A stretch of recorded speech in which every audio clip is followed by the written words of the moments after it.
When I was 15, I was a bit of a daredevil and was full of that dumb teenage bravado. Living in a small town in Iowa, it got really boring sometimes, so all it took was a simple dare from one of my friends to spend the night at the local bowling alley, to have me sneaking up one of the drop ceiling tiles in the men's restroom, waiting until the place emptied out, then drop down to explore the empty building, like some kind of urban explorer.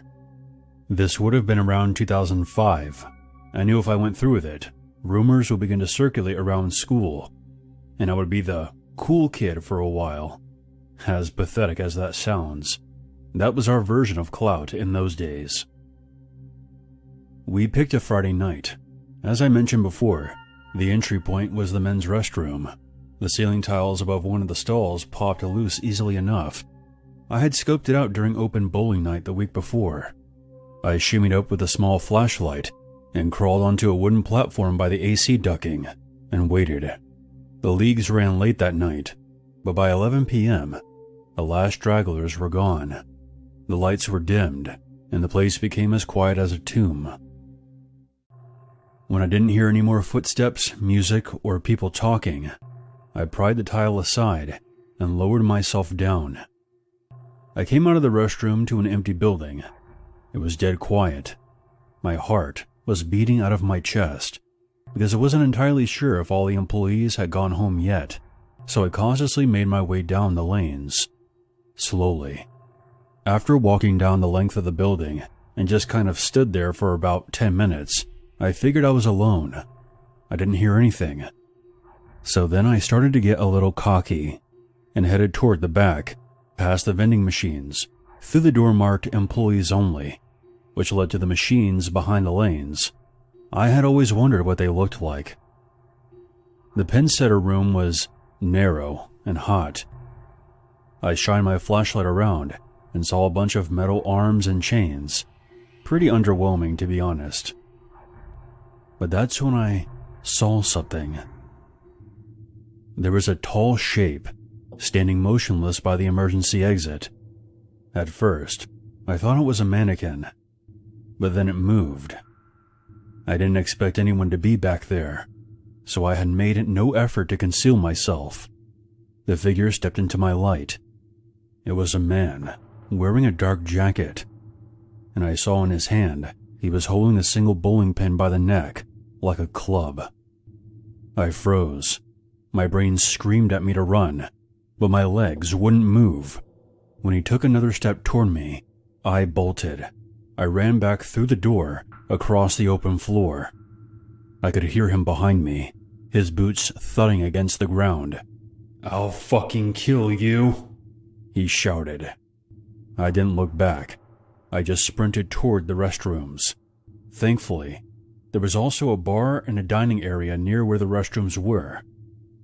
From his vantage point, he wouldn't be able to tell which one I had fled to once I rounded the corner.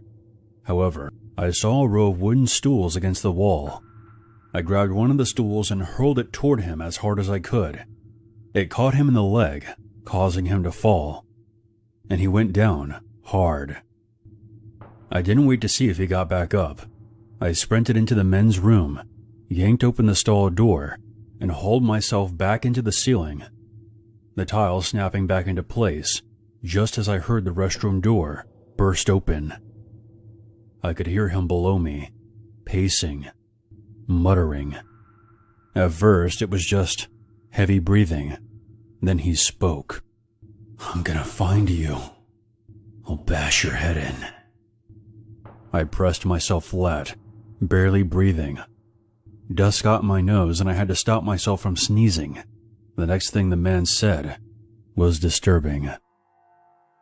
"You killed her. I know you killed my daughter. She was right here. And you took her from me." My blood went cold. Daughter? I didn't know what he was talking about. I hadn't killed anyone. He kept going on like that, voice rising and falling, like he was arguing with himself. "You'll pay for it. I'm gonna make you pay."